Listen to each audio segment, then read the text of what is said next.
Hello అందరికీ welcome to thali food recipes. ఈ వీడియోలో నేను 2 రకాల బియ్యం వడియాలు చూపిస్తాను. ఫస్ట్ బియ్యపిండి వడియాలు చూపిస్తాను. దీనికోసం ఒక గ్లాసు బియ్యపిండి తీసుకుందాము. ఇప్పుడు ఒక గ్లాస్ బియ్యపిండికి 6 గ్లాసుల వాటర్ని పోసుకుందాము.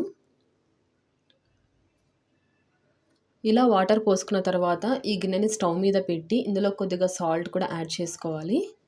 ఇలా యాడ్ చేసిన తర్వాత వాటర్ని బాగా బాయిల్ చేయాలి. ఇప్పుడు బియ్య పిండిని కొద్దిగా వేసుకుంటూ కలుపుకుంటూ ఉడికించుకోవాలి.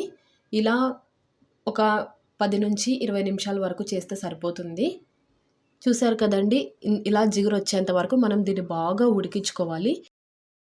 ఇప్పుడు నేను ఇందులోకి జీలకర్రను కూడా యాడ్ చేసుకుంటున్నాను. అలానే నేను కొద్దిగా ఫుడ్ కలర్ని కూడా యాడ్ చేస్తున్నాను. మీకు కావాలంటే యాడ్ చేసుకోండి, లేకుంటే స్కిప్ చేసేసేయండి, ఏం పర్లేదు. ఇంకా ఇప్పుడు ఒక 2 నిమిషాలు ఇలా కలుపుకొని దింపేసుకొని చల్లార్చుకోవాలి.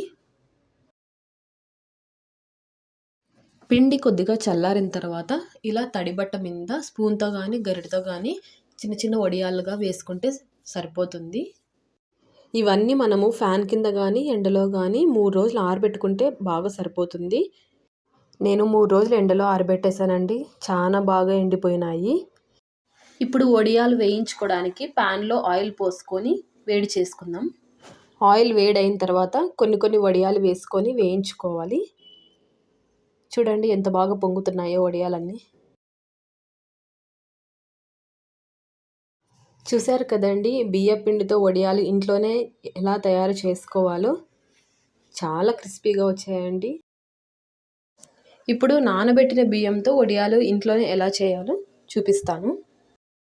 దీనికోసం నేను ఆల్రెడీ ఒక గ్లాస్ బియ్యాన్ని నానబెట్టేసుకున్నాను. ఇప్పుడు మనం దీన్ని మిక్సీ పట్టేసుకుందాము వాటర్ పోసి.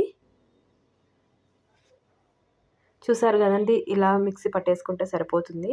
ఇప్పుడు మనము ఒక గిన్నె తీసుకొని అందులోకి 5 గ్లాసులు వాటర్ పోసుకుందాం. ఎందుకంటే మనం ఆల్రెడీ మిక్సీ పట్టేటప్పుడు వాటర్ పోసుకున్నాం కాబట్టి ఇప్పుడు 5 గ్లాసులు అయితే సరిపోతాయి. ఇందులోకి సాల్ట్ యాడ్ చేసుకొని వాటర్ని బాగా బాయిల్ చేయాలి. ఇప్పుడు మిక్సీ పట్టుకున్న పిండిని కొద్దిగా వేస్తూ కలుపుతూ చేసుకోవాలి. నేను పిండి వేసేటప్పుడు రికార్డ్ చేయడం మర్చిపోయానండి. ఇలానే కలుపుతూ చేసుకోండి నిదానంగా. చూడండి, ఇలా బాగా జిగురుగా వచ్చేలాగా మనం పిండిని ఉడికించుకోవాలి. ఇప్పుడు నేను ఇందులోకి వామ్ యాడ్ చేసుకుంటున్నాను. మీకు నచ్చితే జీలకర్ర కూడా యాడ్ చేసుకోండి. నేను ఫస్ట్ వీడియోలో చూపించాను కదా అలా. ఇలా ఒక 2 నిమిషాలు కలుపుకున్న తర్వాత దింపేసుకొని చల్లారేయించుకుందాం. ఇప్పుడు తడి క్లాత్ మీద వడియాలు వేసుకుందాం. దీనికోసం నేను ఆయిల్ ప్యాకెట్ తీసుకున్నాను. ఉంటలు కట్టేసిందండి ఈ పిండి కూడా, అందుకోసం అని చెప్పి సరిగ్గా రాలేదు.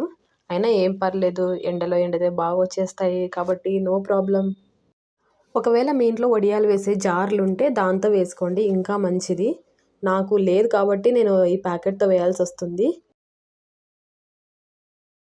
ఇప్పుడు ఇవి 2-3 రోజులు ఫ్యాన్ కింద కానీ ఎండలో కానీ ఆరబెట్టేసుకుంటే బాగా ఎండిపోతాయి.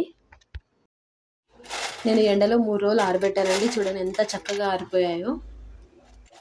ఇప్పుడు ఈ వడియాల్ని వేడి చేసుకున్న నూనెలో వేయించుకుందాము. చూస్తున్నారు కదండి, పిండి ఉండలు కట్టినా కూడా ఎండలో 3 రోజులు బాగా ఎండిపోవడం వల్ల ఎంత బాగా పొంగుతున్నాయో. మీరు కూడా ఒకసారి ఇంట్లో ట్రై చేసి ఎలా వచ్చాయో నాకు కామెంట్ చేసి చెప్పండి. అంతేనండి, ఈ ఎండాకాలంలో ఈజీగా ఇంట్లోనే తయారు చేసుకునే వడియాలు తయారైపోయినాయి. నేను ఈ వీడియోలో 2 రకాల వడియాలు మీకు చూపించాను కదా, మీరు ఒకసారి ట్రై చేయండి. వీడియో నచ్చితే లైక్ చేయండి అండ్ సబ్స్క్రైబ్ కూడా చేసుకోండి. Thanks for watching.